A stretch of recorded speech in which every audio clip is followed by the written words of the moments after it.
Good morning. So this is day 7. And this is take 2. Stupid dogs followed me to the gate. I shut the gate.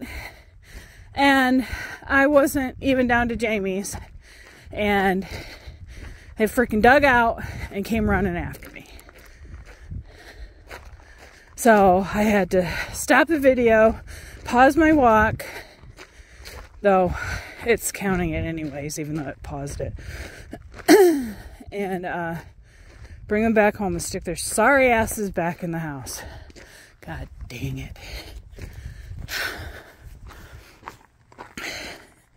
So, 41 degrees outside, probably now 9 o'clock, since I had to go take the stupid dogs back. Got a long sleeve shirt on today, feeling better. Yesterday, when I got up, my knee, behind my knee, in the back of my knee, kept feeling like it was going to give out on me when I was just walking around the house. And I was like, and one of my ankles was feeling that way too. Just like weak. And so I was like, I need to pay attention to this. This is my body going, you need to rest. So I did. And I feel much better today. Not as sore. Definitely not as tired. So 24-hour rest was good.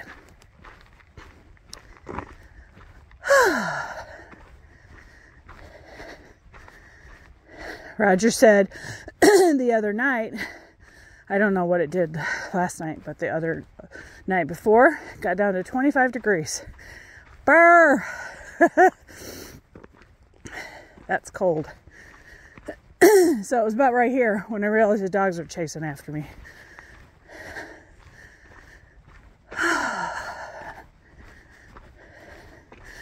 I wouldn't mind them coming with me, but they don't listen when they're off the leash.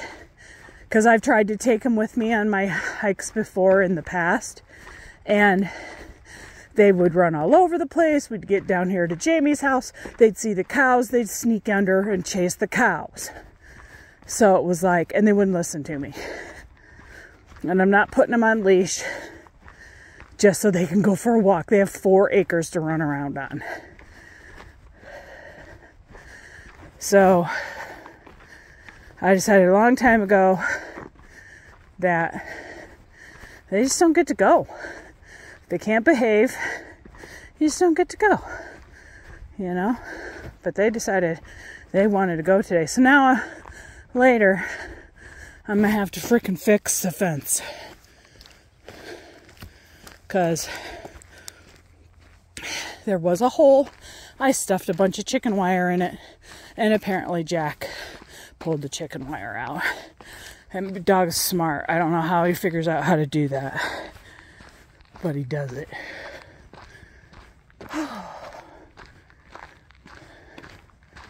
Jamie's truck's parked on this side of the house. I wonder what he's up to, and his door's open.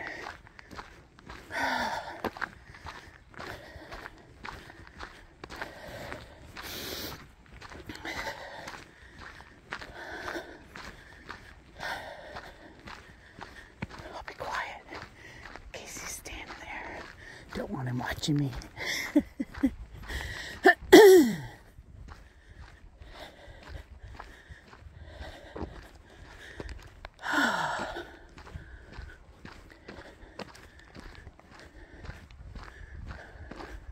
Bird on a wire.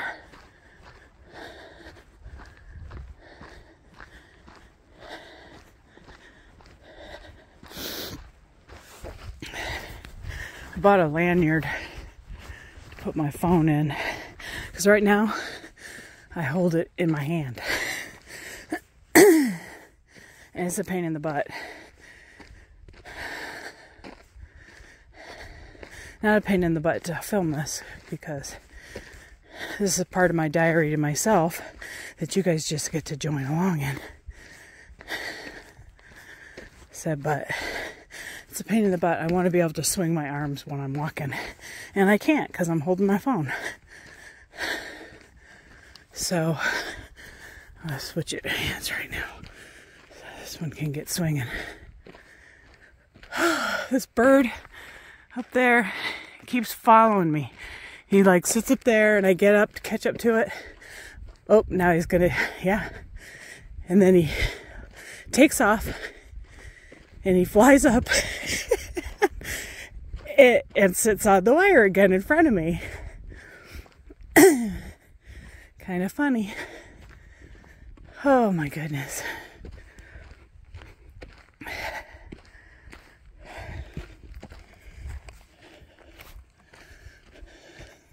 So these bushes here that you see on the side right now, these are mesquites. They're not like the pretty groomed mesquites you see in town. These are desert bush mesquites. They're probably velvets. If you go on the internet, see, they're everywhere. If you go on the internet, they'll tell you there's only 25 types of mesquites. And that is wrong. There's like hundreds throughout the world of trees that are in the mesquite family. What is this bush here? I'm going to teach you about some different things today in the desert. All right, I don't know what this one is called, but if you break off branches or score like the base of it with a knife, it exudes a yellowish resin that you can crush up. You know, you can pop it off and you put it in a mortar and pestle and you can crush it up and mix it with oil, you know, olive oil or something, coconut oil. And it is a natural, it's like menthol. It doesn't smell like menthol, but it does the same thing as menthol does, or eucalyptus. It clears your sinuses, breaks up congestion. The Native Americans used to use it. I took a class. It was a hiking class. We hiked through the desert and we learned about all kinds of kulo plants that are you can use for health benefits. And so as we go along here, as I see things, you know, I don't know the names of everything. I don't know if they have medicinal purposes or not, but I know a lot. I know quite a bit. Let's talk about the desert a little. But first, I gotta stop and take my shirt off because I'm hot already. Hot already. Okay, I'm gonna pause you. Okay, much better. A lot of people might think the desert is a desert. You know, before I came out here, I had this preconceived notion of what the desert was like. You know, and I know a lot of the people that follow me live here in AZ. I said, but not all deserts are alike. There's the Sonoran Desert, which runs from Tucson up to Phoenix and a little bit beyond, probably up to Sedona and stuff. That's all the Sonoran Desert. And then there's the Chihuahuan Desert, which starts about at the Mexican border. I'm gonna stop for a second and see the mountain. Roger corrected me. It's not San Juan Mountain, it's San Jose Mountain. He's like, get it right, April. Fine. So I corrected myself. So anyways, the desert here that Roger and I live in is a transition zone between the Sonoran Desert and the Chihuahuan Desert. And so as a result, it has a lot of the same plants that both of the deserts have in them, but then it has a lot of plants that it doesn't have a lot of plants. Like if you'll notice, you don't see any tall cactus, the saguaros. They don't grow down here. If you plant them, they'll grow, but they don't grow down here. They grow in the Sonoran Desert. Cholla cactus don't grow down here. We have staghorn cactus. We have prickly pear, also called opportunata, Nopales, if I said that right. If I see some, I'll show you. The prickly pear cactus, also known as the opportunata. And the reason why I think it was given that name is it will grow pretty much anywhere. It even grows up in Indiana. Not the same type that grows down here, but there are some I've seen in sandy places in Indiana, just growing wild. So it's like, okay, wow, that's cool. You know, majority of the bushes out here are mesquites. This one here is an acacia, also known as the oh hell no bush. I don't know if you can see those teeny little frickin' thorns. That sucker is a mean bush, and it will snag you anytime you come close to it, scratch the hell out of you. And then you're scratching and itching for days and days afterwards. Their spines have some kind of poison on them that is a huge skin irritant. I got my sunglasses on, so can't see most of the bushes around here. I don't see any creosote. So there's these bushes. They're called creosote bushes. The natives here, not Native Americans, Native Arizonan people that grew up down here, call them greasewood bushes. If I can find one, usually they're all over the place, and it figures I'm like looking for one, and all I'm seeing are these bushes I can't remember the name of.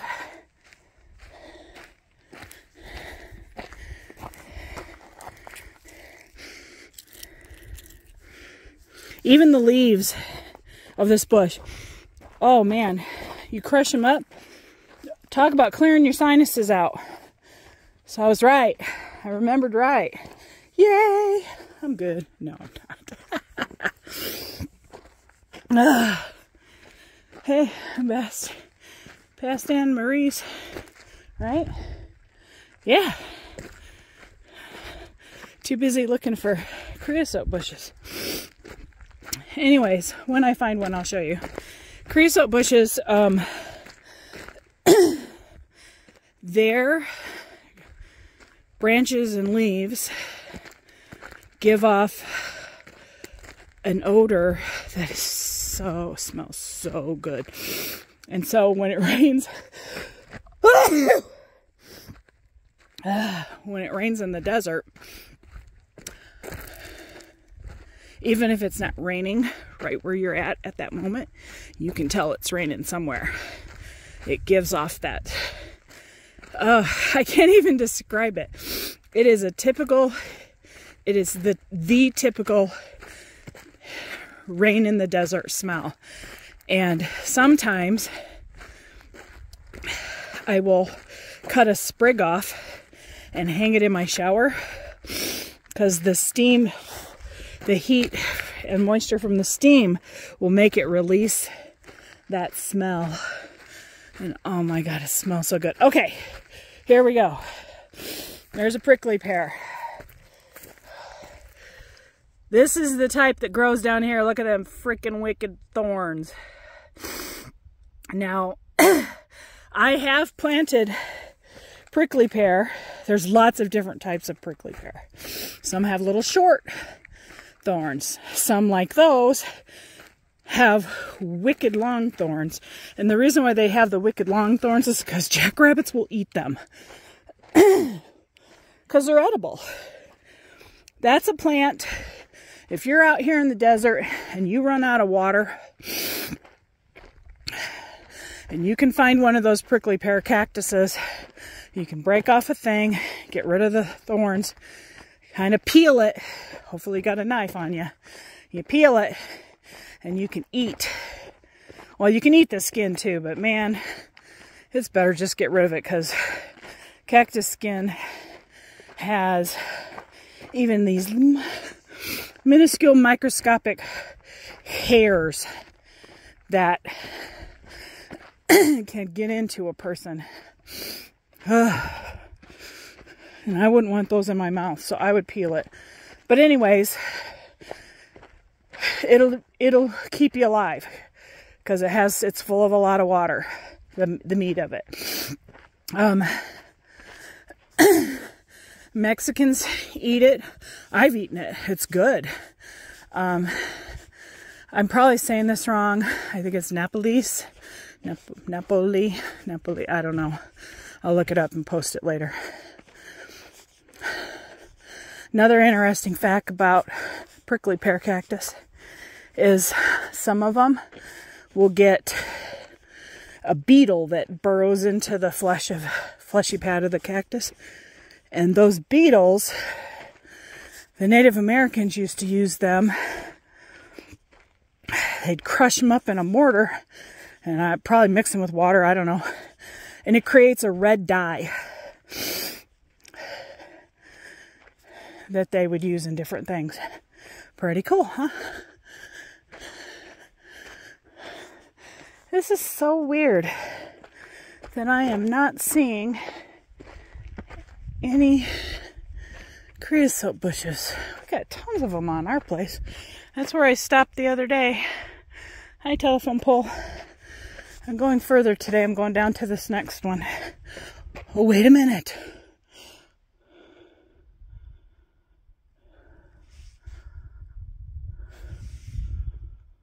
I don't know.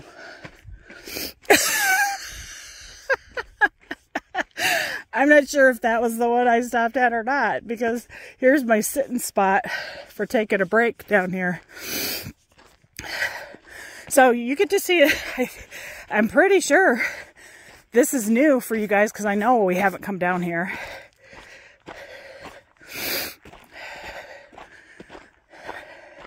So I'm going to move over to this side of the road because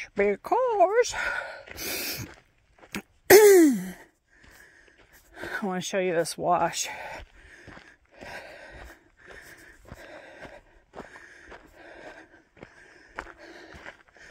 So I usually sit right here. Well, I did on my first day and took my break. All right. Hell no cactus. It's not really a cactus, it's a bush. Okay. Let's see. This is a wash.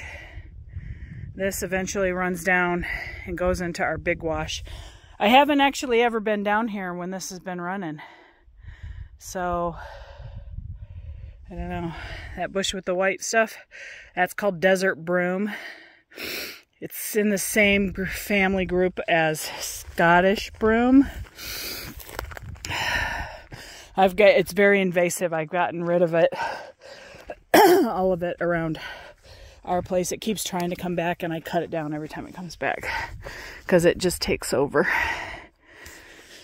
Oh, here's a little cut from this year's rain, cutting right across the road, so everybody's got to go. Not that anybody comes down here, because this is all private road, and the only person that lives down here is the old guy that grows pot in his house.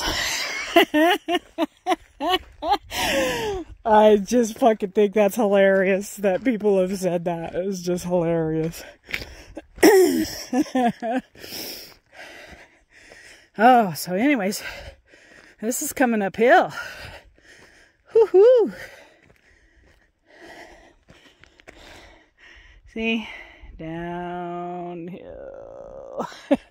Well, I'm going to walk up to the corner of his property. That's going to be my new set spot. Ha! Here's a creosote bush, a little teeny one, but a creosote bush. So, this is a creosote bush in its winter form. And you can run your hands along there. Oh, it smells so good.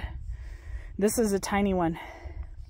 And here is an interesting fact that Roger discovered, and I think it is probably one of the coolest things, and demonstrates the biome here in the desert. Creosote bushes are considered one of the longest living plants in the world. Tag! And I'm not talking, you know, been around the longest. I'm talking the longest living.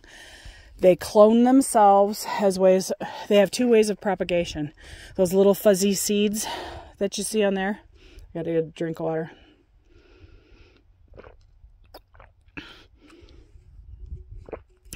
And by cloning themselves. And they clone themselves through their roots. And there are areas of the world that have them where they've determined that the root system of all the cloned creosotes in that area is, I think, if I remember right, over 100,000 years old. That's pretty freaking old. And they just keep propagating themselves. And so, you know the movie Avatar, where they talk about, this is the corner of the 40 that we want to buy right here. You know the movie Avatar, where they talk about how everything is connected. Everything talks to each other. That's the way the desert is. That's the way the whole world is. You know, I'm not a greenie. I don't advocate that we stop cutting down trees or that we, you know, we're where we're at. Yes, we need to moderate ourselves, but we don't have to stop stuff completely. And I'm going to go just on a little rant here. All these frickin' politicians, AOC #1, doesn't know shit. She hasn't done her research. She just spouts off the whatever people have told her. Okay? Yes, places need to be protected. This needs to be protected. There are huge tracts of land everywhere that nobody's living, and we need to make sure that nobody does live there. Okay, so in that way, I'm an activist. If I had billions of dollars, listening, Lord, I literally would buy up every, out here on east of the San Pedro River, I would literally buy up every bit of empty land and just let it be desert. So the wash runs from this way. I'm changing major subjects. So it runs from this way, comes in, and then look at the debris that is accumulated here. So one of us needs to jump down in there and like clean that out. Maybe someday when I don't have anything else to do. Or if I own that property. Because that comes right off our property. Alright, so I'm done with my rant. But as you can tell, I love this desert. I really do. And there's lots more plants that are out here that we're not seeing, #1, this time of year because it's fall. And we do have fall here. Even though we don't have to get all the pretty colors, we do get them if you go up by the mountain.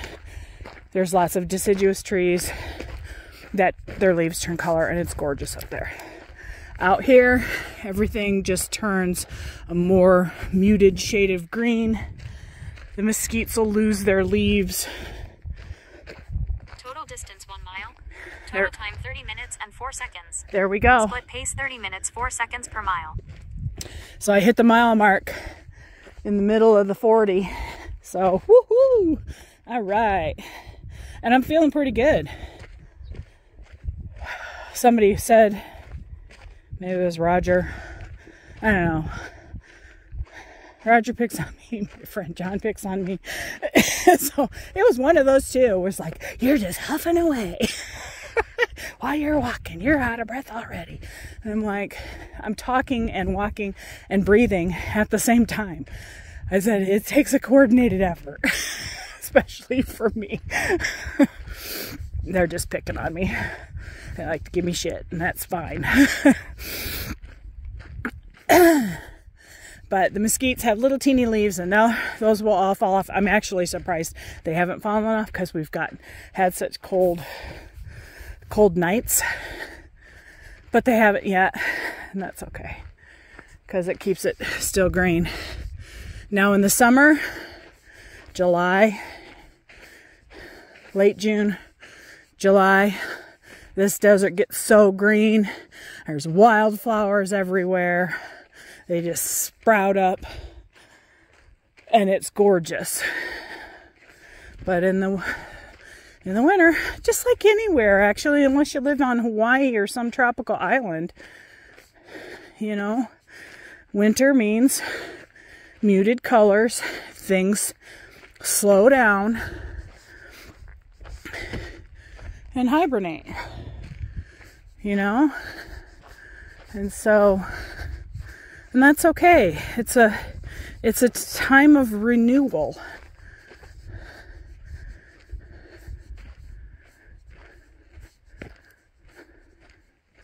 You know, just like we sleep every night, during certain times of the year, the planet sleeps. And slumber is still alive, but slumbering away. Oh, sorry. I've kind of gotten a little environmentalist on you there. That's okay. Helps you understand what I'm passionate about. I am passionate about this desert.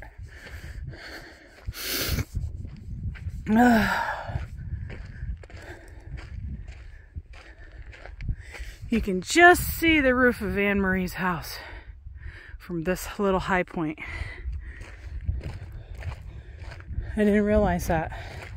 Well, I haven't been down here since that very first day.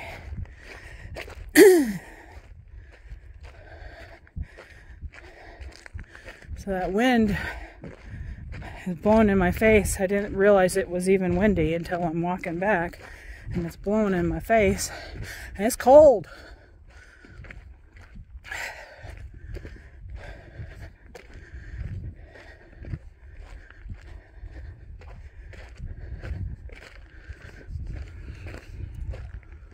Alrighty.